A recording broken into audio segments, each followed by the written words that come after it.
Voici une vidéo sur les paramètres du son. Il en existe 4 principaux. La durée, le timbre, la hauteur et l'intensité. Penchons-nous sur le paramètre de la durée.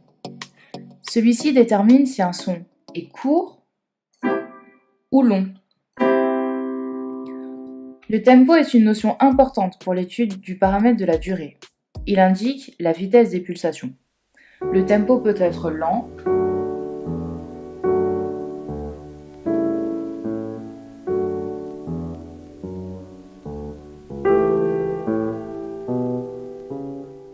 ou rapide.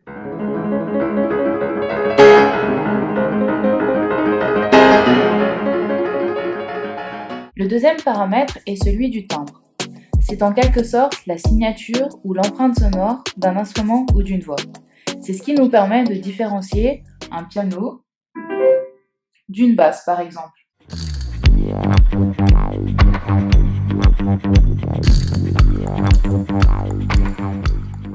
Le troisième est celui de la hauteur.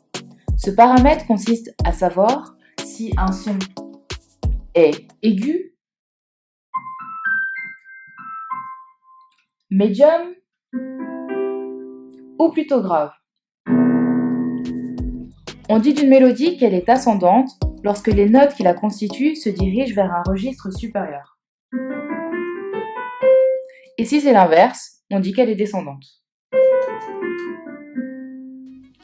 Penchons-nous sur un aspect déterminant de la hauteur, c'est l'intervalle.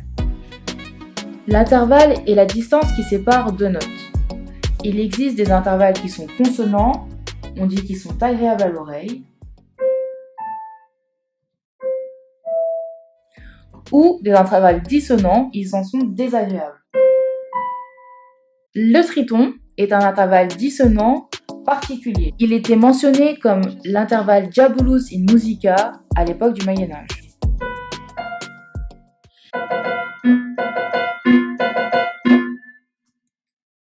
Pour créer de la forte dissonance, on peut utiliser le cluster. C'est un ensemble de sons conjoints qui crée un bloc de sons dissonants.